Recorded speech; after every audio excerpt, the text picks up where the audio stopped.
Welcome, welcome, visitors and guests to the Rotary Club of Cincinnati. My name is Doug Bolton, proud to be your president.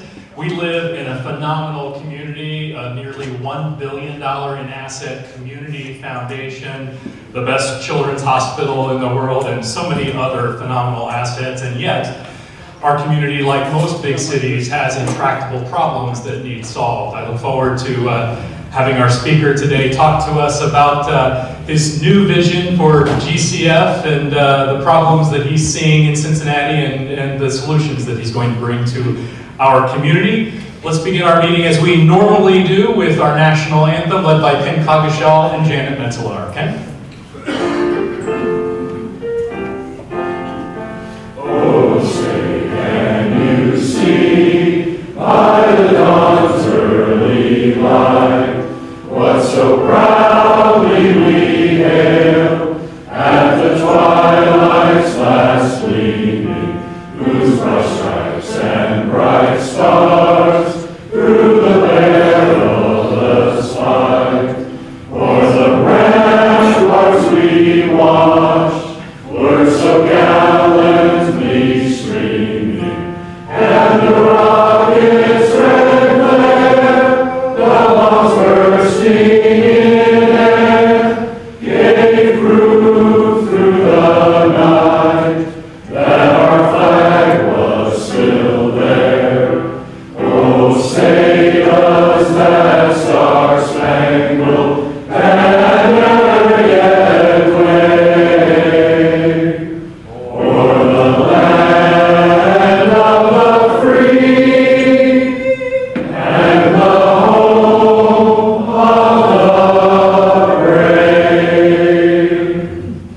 Thank you, Ken and Janet. And Jay McKeechin will lead us in our invocation and four-way test. And please do keep in your prayers Tom Pierat, passed away October 5th, longtime Rotarian who we had not mentioned until now. And then, as many of you know, our longtime Rotarian and past president Don Nyer passed away on November 18th. His services are Sunday with burial on Monday. Jane? Thank you, President Dunn. Please pray with me. Dear Lord, as we end one thankful holiday season and begin another, we thank you for all you have done for us and continue to do. As Rotarians, we give back, not only with our time and talents, but with our treasures, as other charitable institutions look to us for guidance. We are truly blessed to be part of this charitable community of givers. Condon School, World Community Fund, Rotary Due Days, Project Heart Restart, Hands-on Service, the Literacy Project, just to name a few. Our club is local, but we have global hearts. So in our thankful giving opportunity, let us remember those less fortunate, those facing war, and those held against their will. Cincinnati is one of the most generous cities in the country, and along with our Rotary Club, the Cincinnati Foundation sets the standard. We give thanks for the support the foundation has rewarded to our city. Let us continue to pray for those who need it most and hope there is peace on earth. Let there be peace on earth, and let it begin with me. Let there be peace on earth, the peace that was meant to be. With God as our Father, and brothers and sisters all are we, let us walk with each other in perfect harmony. Let peace begin with me. Amen. Amen. And now for the things we think, say, and do as Rotarians. Is it the truth? Is it fair to all concerned? Will it build goodwill and better friendships? Will it be beneficial to all concerned? Thank you, Jane. You may be seated. And Bill Stilley, let's meet our visiting Rotarians and guests. Good afternoon and welcome to Cincinnati Rotary Club number 17, the 17th oldest Rotary Club in the universe. And if I might say, the very best. I'd like to introduce some visiting Rotarians and some guests and potential members. As I call your name, if you would, please stand up so that we can recognize you. Zach Burgraff is a guest of Anthony Richardi.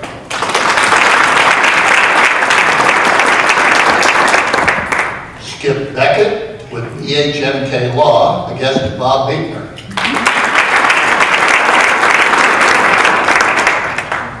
Jeff Levine with Strauss Troy is a guest of Patrick Ober.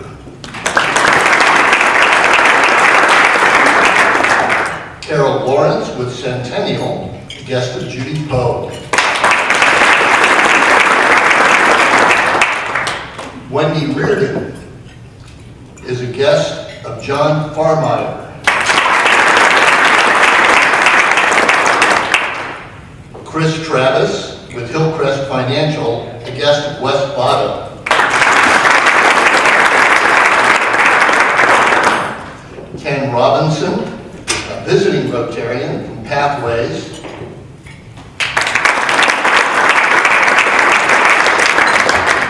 LaShawn Scott, a guest of Michael Schatzman.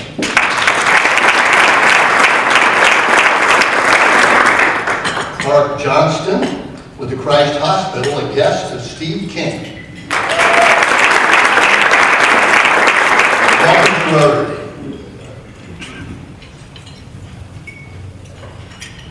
Thank you, Bill. And as all of you know, Rotary is a service club made up of business people. So we celebrate business at this club with meeting sponsorships. And our meeting sponsor today is your president beginning July 1, 2025. Please welcome Lisa Lickert.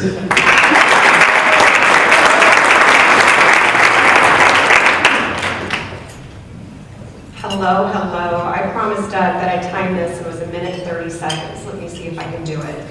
Many of you know me as the owner of a company called EMI Network. It's a 40-plus-year-old marketing agency where our superpower is sales and marketing integration. But I'm excited to talk with you today about my company, Unique Growth.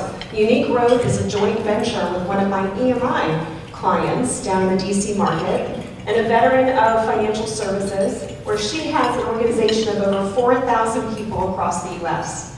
In her organization, over 80% are minority women. So wonderful partnership, right? Unique Growth specializes in what? Unique financial vehicles. We help employers attract and retain people. We help individuals manage their growth with no losses. We help people build a retirement that is a guaranteed income, as well as build wealth through the power of leverage. Now, we are not a financial advisor. We are not a benefits provider, but we are an education-first focused company that does what? Provide unique financial programs. My best part is when we talk to even the savviest investor, they're very surprised by the programs that we offer. And those that have an idea of what we do and how we do it are pleasantly surprised by the features of the programs we offer. So I am out front, and I have a couple of my favorite books with me today. One teaches to grow your money without losses, and the others teach to mitigate your taxes in retirement. So come chat with me outside.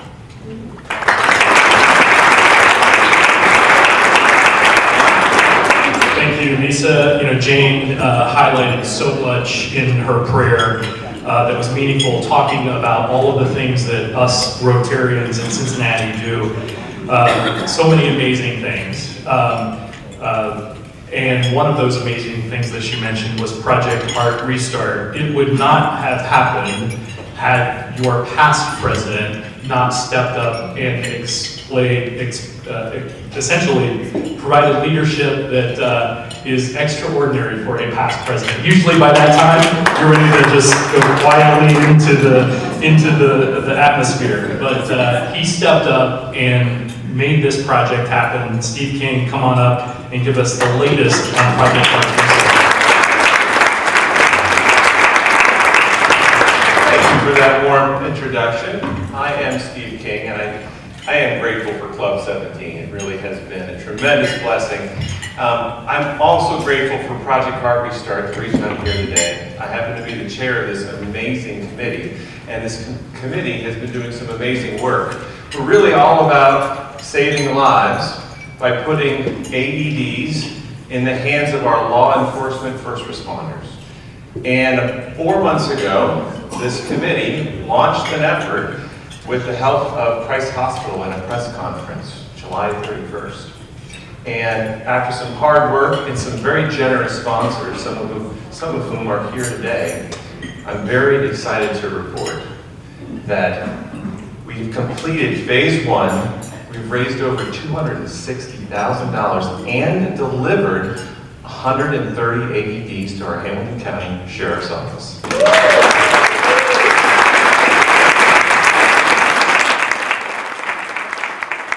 Really an amazing group of talented people have helped make this possible.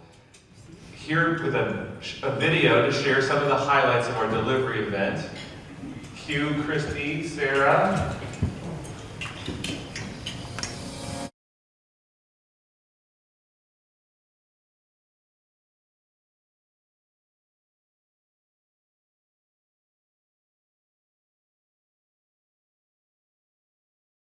First of all, thank you all so very much for coming. You know, it's a historic day here, absolutely historic. And this is an emergency that now the business community, the hospital networks, all of the Rotary Club members have helped us with. You're going to hear about how we are installing all of these AEDs, and we're going to save lives with those.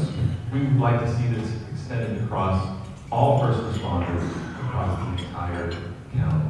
Every year, more than 400,000 people die of sudden cardiac arrest.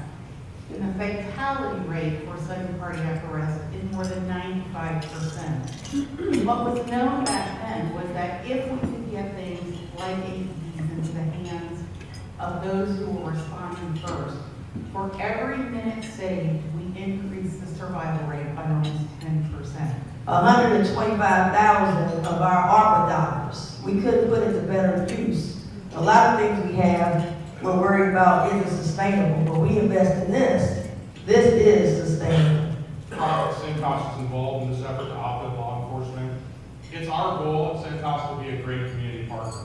When I think about the numerous AEDs that have been delivered here, what I think about is that lives will be saved. This is going to save lives. There's no doubt in my mind. Again, it's not if, it is when we're going to save lives. You realize through the Hamilton County Police Association, there are other agencies that also have this need and that also are going to save lives. We, as the Hamilton County Sheriff's Office, all of the police agencies in Hamilton County, absolutely must do our best with the business community and hospitals to provide safety and care for the residents.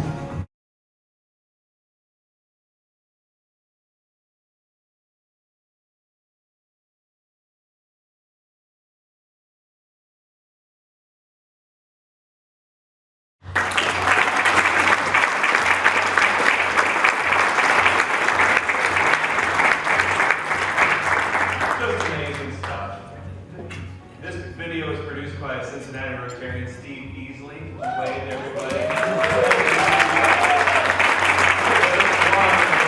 Talented members of the Project Heart Restart Committee. We also are thankful that our very own Hamilton County Sheriff is here today to share just a few comments about the impact this is having on cardiac health and about how it's affecting her officers. Let's give it up for Hamilton County Sheriff Charmaine Augusta.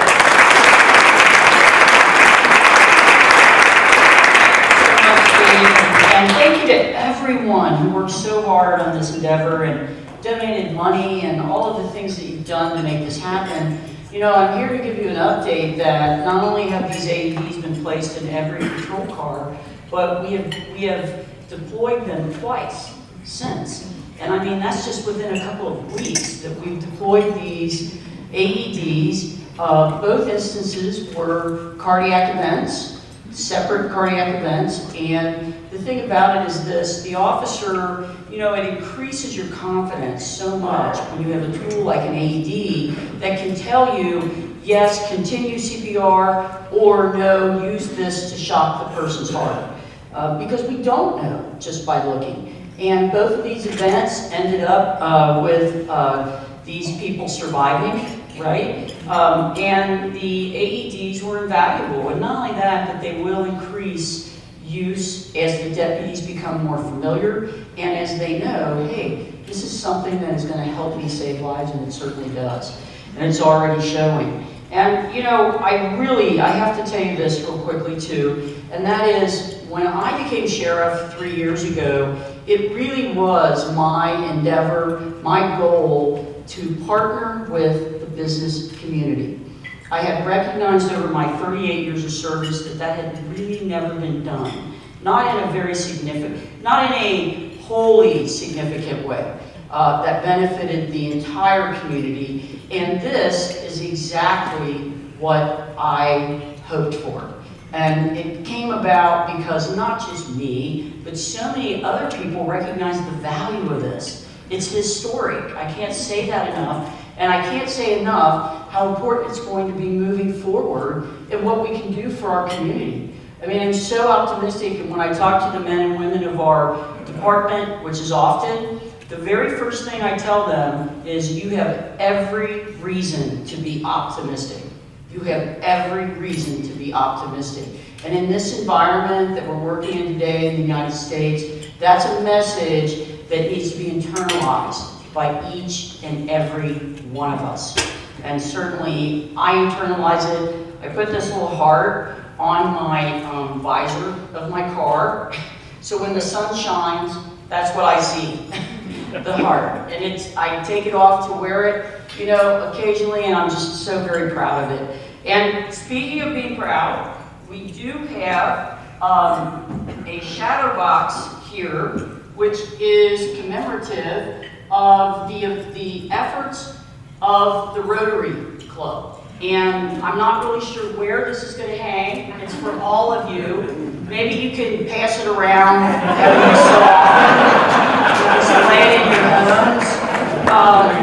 But it is it's a great commemoration because it has a sheriff's coin. That is my personal coin. The only way you can get that coin is if you are given it by me. And it also here on the card, we'd like to commemorate why, and I'm going to read this to you.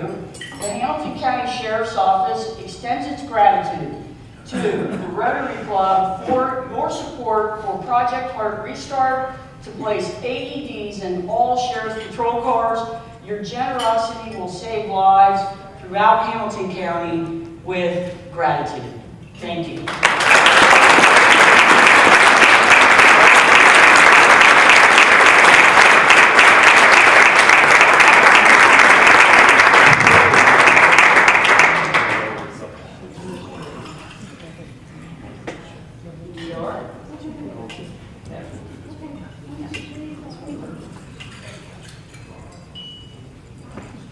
Thank you.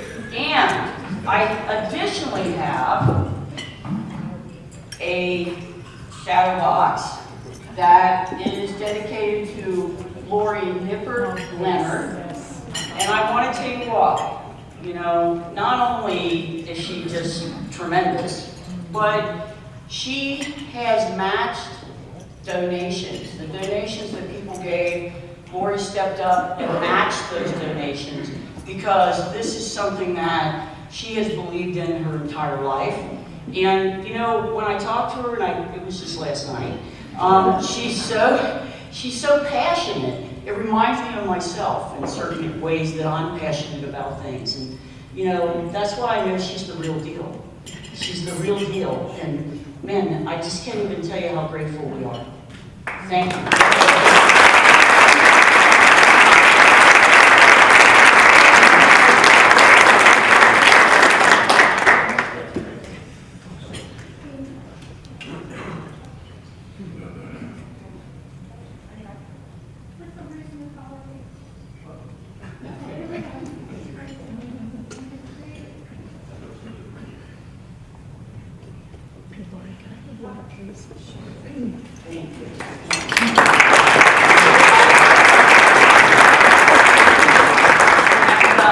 And lastly, I just want you to know I didn't say all those things just because she gave Mary Carol and I some really cool little heart bracelets last night.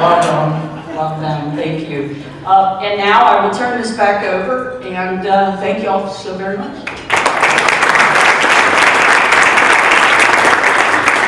Thank you, Chair.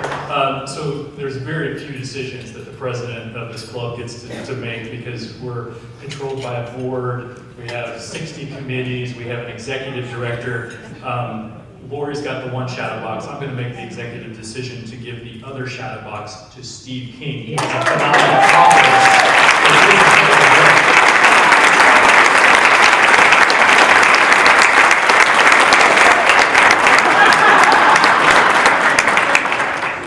All right, Eric Hill, let's meet our new member.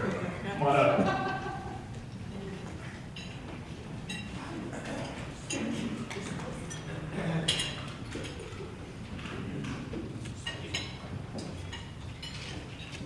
So the last time I stood up here to introduce a member, his name was Chris Warner. Unfortunately, I had to introduce him as a Cleveland Browns fan. I'm starting to see a trend here today. I'm sitting up here with Dan Patel, who is a big-time Pittsburgh Steelers fan.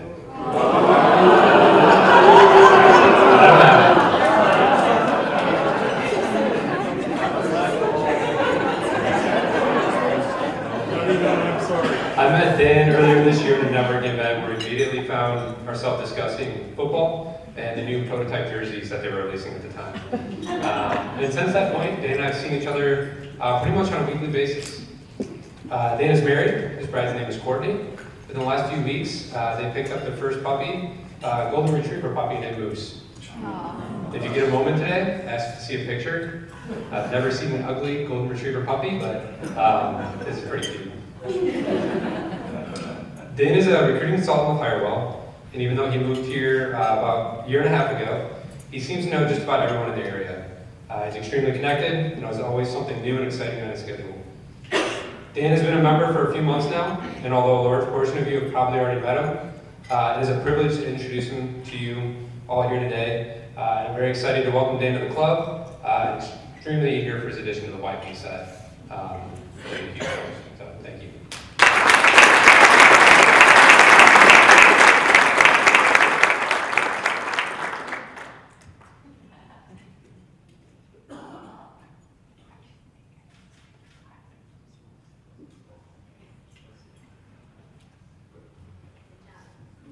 All right, a couple of announcements. Children's Hospital is looking for volunteers this Friday, December 1st, as well as December 2nd for their contribution to Reds Fest. If you would like to volunteer, attend Reds Fest as a part of that, please reach out to Ed DeBoyd. On December 2nd, we have a couple Rotarians celebrating birthdays. Michael Schmidt, would you please stand? Stephanie Bird, would you please stand so we can wish you happy birthday?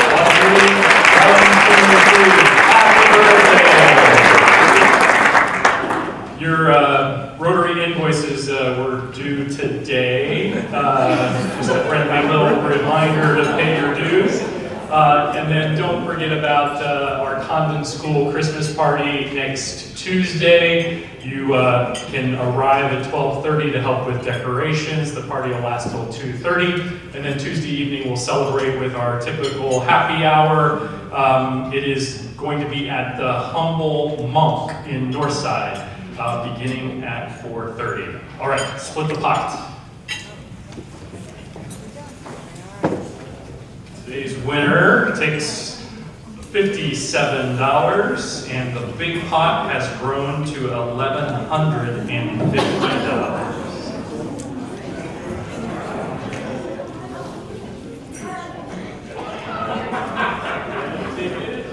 I won. Red ticket 065949. 065.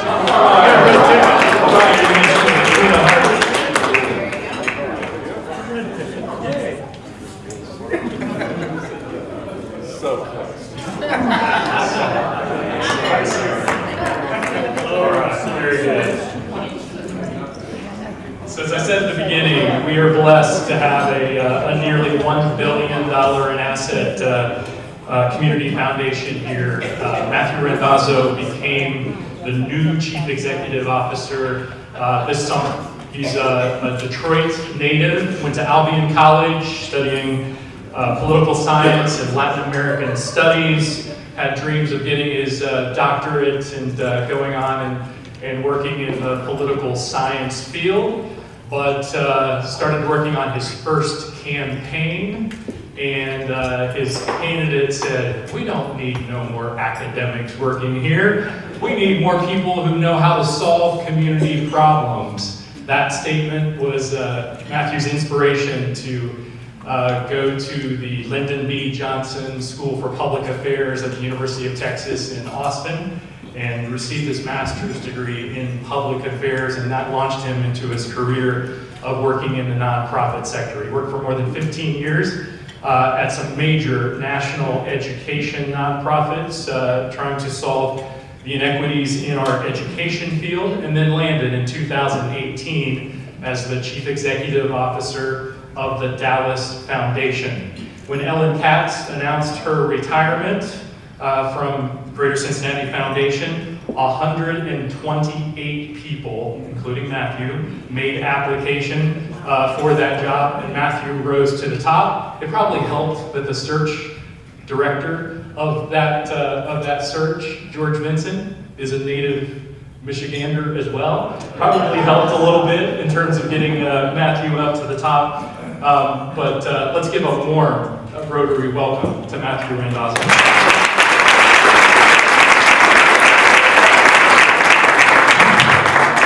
Well, good afternoon, y'all. You can take the boy out of Texas, but you can't take the Texas out of the boy. I'm delighted to be here. I've got some remarks prepared, but before I do that, I want to start with a handful of thank yous. First, I'd like to thank and recognize the catering and service staff who have provided this remarkable meal for us today, so thank you to all of them.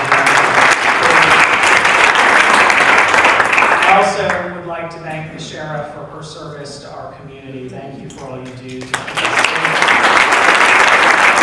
And lastly, a thank you to Doug and the board and the staff team at the Rotary for affording me this remarkable opportunity to be in great company with people who share a vision for a greater Cincinnati that is greater for all. And I think that is the connective tissue that connects the Greater Cincinnati Foundation, the Rotary, and all of us in this room. So to all of you, thank you. So some of the unscripted remarks I do have to camp on. Not only is George Vincent from Metro Detroit, he and I both grew up in Inkster, Michigan. And not only did we both grow up in Inkster, Michigan, we grew up 2 blocks away from one another. Now, and I would say this if George were in the room, I don't think we really overlapped in the community given the delta in age. But it is really remarkable, and a fun fact is the president and CEO of the Dallas Regional Chamber also grew up in Inkster, Michigan.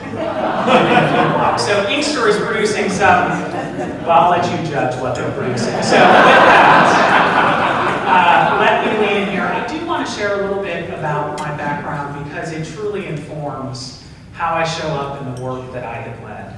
I grew up on the west side of Detroit, initially in the city of Detroit, in a household that had every ill of poverty. Housing insecurity, food insecurity, substance abuse, addiction, and domestic violence. And that ultimately led to my parents ceding guardianship of me for about 3.5 years because they simply could not raise me. I was so fortunate to have paternal grandparents that stepped in and raised me in those 3.5 years when my parents could not. And the data suggests, the data doesn't just suggest, the data are really clear. If I had gone into a foster care system, I would not be at this podium being in good conversation with all of you. This is one of the systems that we talk about that really holds back human potential. And so I was so fortunate to have these paternal grandparents raise me. And just throughout the course of my young life, I had these remarkable mentors, coaches, and teachers that intervened just at the right time. For me, I define that as providence, is that in every moment that I needed a caring adult, one was there. And one of the big turning points for me, aside from that initial intervention with my grandparents, was in the 8th grade. My 8th grade English teacher, Mrs. Dietz, who asked me the simplest of questions: what do you want to be when you grow up?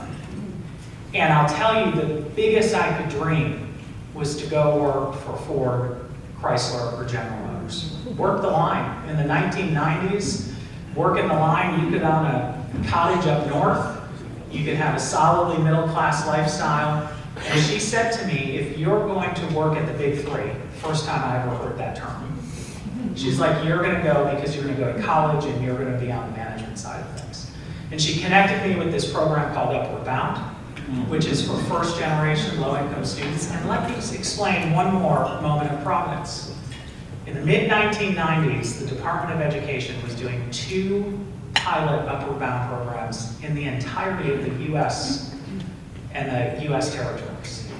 My high school was one of those 2 pilot programs, where the school was the grantee, not a university, which is most of the case. It's university and colleges. So I had a college counselor in the 1990s. I had a college counselor that helped me navigate and connect me to the best teacher for every subject that was offered in that school, and that put me on this path to college and ultimately success and significance. And so that's what drives me every day. I was no smarter than my colleagues, my classmates, my peers. I was just really lucky. And you all have heard the adage that that smarts, brilliance, natural talent, that's equally distributed. But opportunity is not. And so I have spent really the entirety of my career thinking about how do we shorten the distance to opportunity for families living in poverty. It's what I care so deeply about.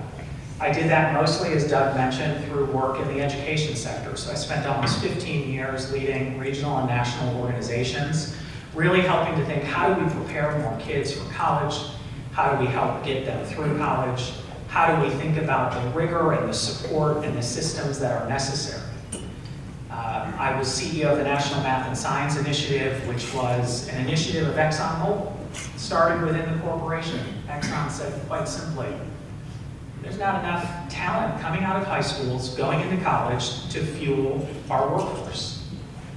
And so Exxon, over a decade ago, was practicing trust-based philanthropy. They spun it out of the company with a $200 million investment.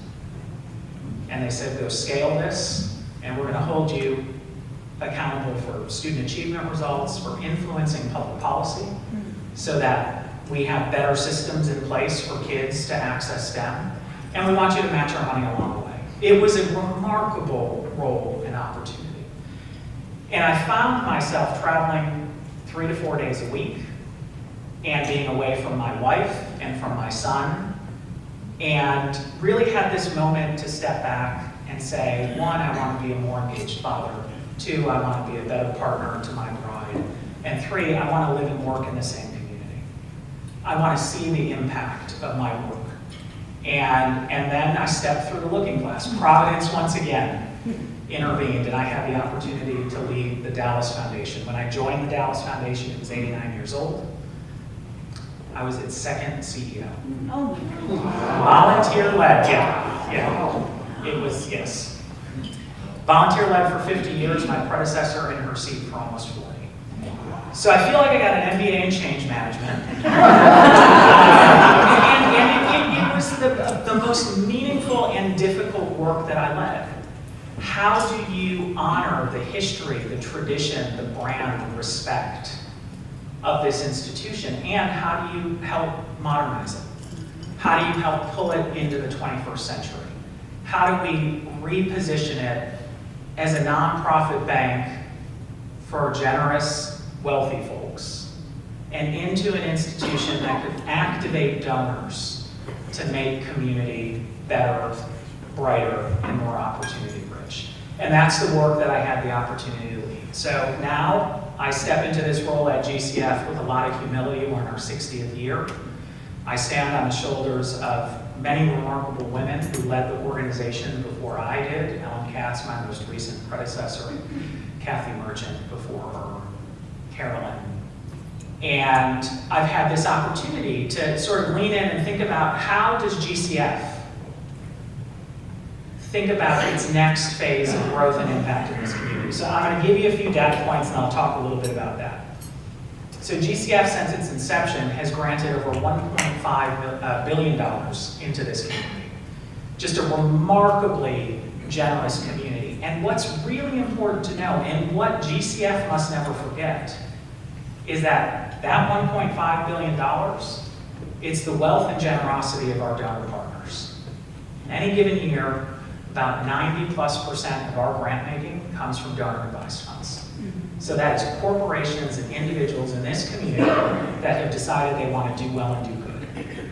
And our role is to walk alongside them and to strategically advise them and to activate their generosity across this region.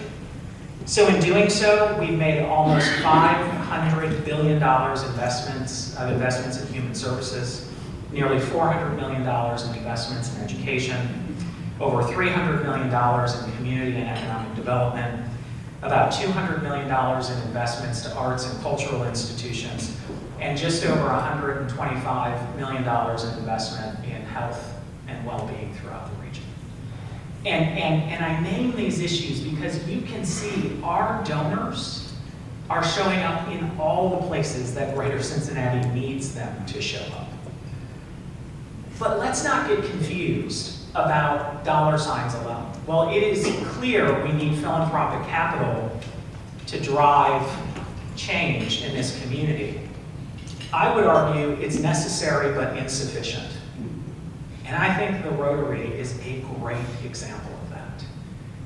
If you just have the capital, but you do not have the social capital, the political capital, the intellectual capital, to really lean into the changes and improvements that a community requires, you are not going to create lasting and sustainable change. Revenue streams dry up. How are we really working to change the hearts and minds of individuals and institutions to create sustained impact? I think that is our work together. And that's the work that I'm most excited to do. So in the near term, the Greater Cincinnati Foundation, through its board-directed grant making, we're going to continue to lean into issues like affordable housing, like economic mobility, like racial equity. These are things we are deeply passionate about, and they are critically important to the long-term success of this region. And, it's not or, it's and. This is practice we're doing at GCF today. And we are going to walk alongside our donors in activating their generosity against their interests in this community. Because as I previewed with that data, there is not a place in this community where our donors are not showing up. There is not a civic institution in this community that our donors have not funded. There is not a board across this community, whether they be private, not-for-profit, or publicly appointed, that our donors have not given service to. And so it is really critical that we be able to walk and chew gum, to advance a civic leadership portfolio that is consistent with our values, but also to get to deeply know and understand our donors, their interests, and their passions, so that their generosity can be unlocked in service of building a more opportunity-rich, vibrant, and equitable community. Whether it's puppies and kittens, y'all, or arts and cultural institutions like the Playhouse, parks and green space, and everything in between. And so that's the work that I'm most excited to lead in partnership with a fabulous board, a committed and high-performing staff team, and our donor and civic partners throughout the community. I'm looking at time. I'm going to give you just a couple of other quick notes, and then I think we can open it up for a few minutes if there are questions. So one of the questions that I've received often in my 5 months, I'm 5 months in the role, it actually 5 months on Monday to the day, and just what are early impressions and early opportunities. So here's just A handful. One, this is an institution, a community that punches way above its weights among arts and cultural institutions, as an example, right?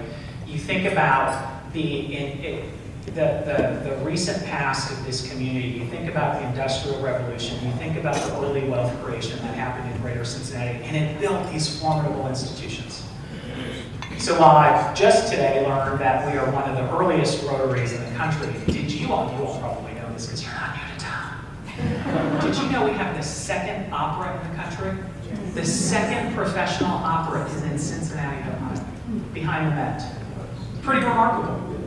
You think about the performing arts infrastructure, the visual arts, this is a place that punches above its weight.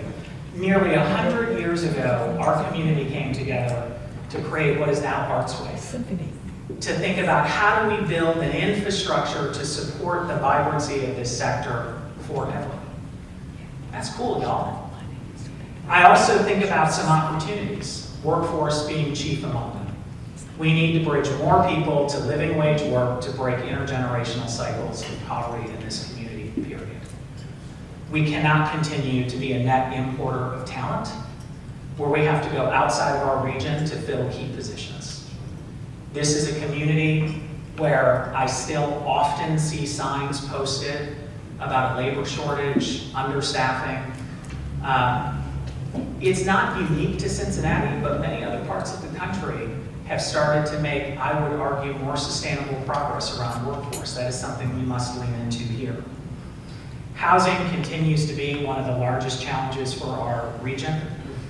It is expensive to own a home here. Many of our residents are rent or mortgage burdened. And we know that owning a home is one of the best ways to create wealth, to pass on intergenerational wealth. And we do not want to become a community like Dallas. Let me be very clear. Like Dallas, where if you're a nurse, a police officer, a firefighter, a teacher, you cannot live and work in the same community in Dallas today. We don't want a region where our public servants are having to drive in an hour to do a shift in the emergency room. So we've got to really think about affordable housing as it relates to sustainable growth. And lastly, there's the expression, to a hammer, everything is a nail. We've got some challenges and opportunities as it relates to education, without a doubt. We've got good progress that's being made in Cincinnati public schools, but it's not being made quickly enough, period. Our high school graduation rate is among the worst in major metropolitan areas across the country. We are not preparing enough kiddos for college, for workforce certification, for military, or for any kind of living wage role. CPS is our largest system. We must invest in it, we must support it, and we must hold it accountable for the outcomes, because we know that that is one of the best levers for living a meaningful life. Kindergarten readiness is the most predictive of third grade, reading on grade level by third grade, reading on grade level by third grade is the most predictive thing of high school graduation, and high school graduation is the most predictive data point around having living wage work and being a net contributor to this rich community. And so y'all, we know as early as age 3, 4, and 5 whether or not kids in our community are on track. And I'm sorry to tell you, this is still very much a place where your zip code determines your destiny. And that doesn't feel very Cincinnati to me. The one thing that I've learned is that this is a town that is gritty and punches above its weight and creates opportunity. We can't do that with the public education systems we have today. And so those are my early impressions. That may be a preview for where we head as an organization. With that, I think we've got time for a handful of questions. Should you have, I was told you all are quick on the questions. I'm going to start here and I'm going to work my way around. Yes, sir. When you speak again, and you talk about the second one, make sure you remind them also the reason for that, because we were the second largest learning center. We developed a huge amount of wealth. Churches love the arts, and so we were the ones that a third of that money came from the printing industry. Excellent. Thank you for that data. I'd love to add to my repertoire. Thank you. Yes. And then we'll go to you. Matthew, we were lucky. Bob, it's great to see you. Yes. talk about success by 6. We all are familiar with that whole concept. There is an interesting phenomena happening in our community, and it has to do with the aging of the baby boomers. I am one, and as we get older, we still are looking for a purpose in our life, and we're looking to contribute to the lives of others. And you talk about young people here and how they're disenfranchised. I would love to see a vehicle set up, other than just the youth collaborative, that enables people who are interested in working with young people having a mutually beneficial arrangement. Because the teens today are growing up depressed, they often lack vision, they don't have a purpose in life, and there's lots that they can learn from those of us who've been around the block. So I suggest to you that that's a program to explore. Thank you, I appreciate that. I want to camp on that just for a quick moment. So my team tells me every set time I say the word Dallas, I have to put $1 in the swear jar. I'm going to make a couple of deposits in advance. So in Dallas, one of the things we funded was this report called the Silver Tsunami. It was a partnership between the Senior Source, which was a nonprofit that was focused on serving elder Dallasites. And we saw this remarkable cliff that was happening. One, income insecure seniors who could not live on Social Security alone. We saw gaps in family supports and systems for seniors. My wife is Indian. She grew up in India. She is an immigrant here. She's a clinical psychologist who specializes in elder care issues. I will channel her and say she is horrified by our treatment of our aging population in this country. It is a broken part of our culture. And one of the things that we were able to do in the Senior Source is to really connect significance and fund a volunteer program where seniors would go in, and sometimes it was as simple as reading to kindergartners and pre-K kiddos. At other times, it was volunteering in our hospital systems, right? So I do think that is a critically important opportunity, and we're seeing the boomer trend is, not unique to Dallas or Cincinnati. So that's thank you for that. Yes, ma'am. Yes, I'm excited about the Women's Fund at Greater Cincinnati Foundation. I know the founder, and I'm trying to recruit one of your employees to join Rotary. And I also wanted you to speak briefly, just tell us a little bit about that, and also speak about what you think the foundation can do in terms of sustainability, climate change. Yeah, so great question. So I'm going to separate those. We'll first start with the Women's Fund. So the Women's Fund is one of 5 affiliated funds. It is the longest tenured fund at the organization. It has 30 years of history with us. And it really works to advance the interests and the well-being of women and girls in our community. So we do that work. We have All in Cincinnati, which is focused on the economic mobility of Black women.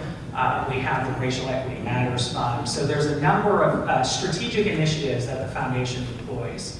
The Women's Fund being, again, the first example of that. So it's got a small staff team, is working to advocate locally on policy change and all the way up to the Columbus State House. And so that is one of our important sort of quivers of, arrows in the quiver of community impact. So it's far more programmatically focused. That I'm shorthanding it. While it doesn't run programs, it is an initiative of the foundation that it operates as opposed to just primarily doing grant making. So that's one of many. The other thing as it relates, I was actually given this data point at the event that we had earlier this week around environment, parks, and green space. So since yesterday, I have not dug into the data, but one thing that struck me, we did a board step back and we looked at the last 5 years worth of data, and we looked at where our donors were giving in 2018 and where they gave in 2022. And most of it was consistent with that data that I gave you here. But the one place that popped, and I actually underrepresented it, I said that it had increased by 50%. The truth is it more than doubled. Our donors giving to environment and environmental causes. I think the reality is, as it relates to GCF, our discretionary giving is relatively small. Last year, we did $119 million in grant making in this community, less than 10 of which was GCF discretionary, the balance donor directed. So I think one of our opportunities and one of our value propositions of why you would choose to work with GCF as opposed to going, any Schwab or Fidelity people in there? Forgive me if there are. To go to a large commercial DAF that's primarily an electronic platform to grantmaking, is we have the ability to pull donors together and help them punch above their philanthropic weight. So one of the things we'll be leaning into next year is how are we pulling donors together who have similar interests, not exclusively our interests, to knit them together to create opportunities to move the needle on the many issues that the community is expecting us to. How much more time do we have? Yes. I'm so glad you brought up affordable housing. And I do a public policy blog for the Diocese of Southern Ohio. We're very concerned about housing minimum wage and the cost of housing. So if you were going to ask us to advocate for policy solutions, what are some things that you think would help close the housing gap? Yeah, I mean, right now, we've got a housing challenge at nearly every part of the income spectrum. So I'm going to start there. In nearly every income segment, we have got real challenges. So when we think about housing, we tend to, and we should continue to over-index our efforts for people who are lowest income in the community, to make sure that we have public policies, to be sure that the city and the county and the state are appropriating resources to create long-term, not just affordable, but quality affordable housing for our community. But the reality is, even as you approach median income, and you get to the 125% and the 150%, Cincinnati has real challenges. So we not only have a problem for those and a significant challenges for those who may be working in minimum wage roles, often working 2 and 3 jobs, to still be rent burdened in substandard housing. We also are having a challenge for young professionals. One of the value propositions of the Midwest is it's affordable here. One of the risks we run is that young professionals will not choose our community because housing will not be affordable at the pace at which it is growing. And so then we have another dynamic here with boomers and the elder population versus young professionals and housing stuff. So I think to more specifically answer your question, the public policy work that GCF has done is emerging, plainly. We added a role about a year ago to really help us think about the public policy infrastructure and when we advocate with the city, when we advocate with the county, and when we get involved at the state house. And so that work is still nascent for us. But I love the question because at the end of the day, this is the greatest example of social and political capital being leveraged to create sustainable outcomes in this community. GCF has helped to create thousands of units of affordable housing. But we shouldn't believe our own press releases because we've barely scratched the surface on the need. And so this is where we've got to lean into the other opportunities to leverage leaders like you in the business and faith and nonprofit communities to come together and ask our elected officials to create some sustainable solutions. And philanthropy needs to show up more than they have, plainly. We've got to be doing more impact investing. With rates as high as they are, we've got to be willing to put first loss, low cost of capital into projects to incentivize developers. If you're a developer, why would you develop at an affordable rate versus a market-based rate? It's great if you have that passion and it's part of your calling to service. But you know what? I tend to believe that markets work. And markets respond to incentives, and that's one of the roles of philanthropy is how do we help drive that. I think that's probably the last question. Yes, sir. So what's the advantage of GCF versus direct, making donations directly, and what's the fee difference? Yeah. So what's the advantage of partnering with GCF or a community foundation versus either making direct contributions or I'm going to add or partnering with a large commercial DAF? I think there are a few advantages. One, our staff team collectively has hundreds of years of experience in this community working against every issue that you all could care about. We have experts on our staff that have worked in arts and education and parks and green space and health and human services. And so I think if you are interested in really thinking about a charitable strategy that drives impact and you want support, that is a natural opportunity to partner with GCF or another community foundation. Foundation. I think the other advantage that you have, the two others that I like to name pretty regularly, and again, some of this we're just going to lean into at GCF. One is this idea of punching above our philanthropic weight. If you as a donor give $5,000 or $10,000 a year, that is meaningful to the nonprofits that you are supporting. But what happens when you pull 10 of those donors together? And suddenly you're giving $50,000 to $100,000 a year, and you're bringing the intellectual and social capital to the table to support those causes. It's, I think, a little bit more difficult to create that cohesion, that collaboration, and that strategy if you're out as a checkbook philanthropist, which most of us are. I still write checks. I have a DAF, for the record, but I still write checks on occasion. And so our fee structure is somewhat similar to a financial institution. It's an asset-based fee, so if you contribute to your donor advised fund, you can invest it with your own advisor. There's 35 outside managed accounts that we have. And so you will earn, in theory, depending on the market performance and how risk adverse you are, you can actually earn gains on your charitable funds that will offset entirely the fees. But I will say this really plainly. I think when I have a conversation with a donor where like fee is the first question, this is not a critique. I think this is just the reality. If you are a fee-driven donor, you know what? Schwab and Fidelity will manage your donor advised fund for like 40 basis points. And GCF is going to charge you about 1%. And if you're a donor who you say, I give to the same 5 things every year.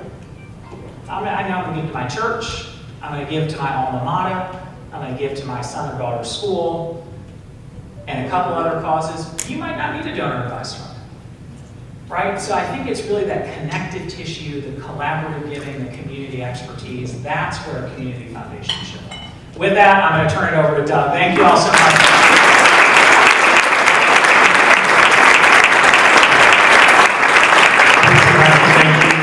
We have a token of our appreciation, a coin made by a longtime Rotary member with the skyline on the front and the four-way test on the back. Thank you very much for your presentation. Thank you.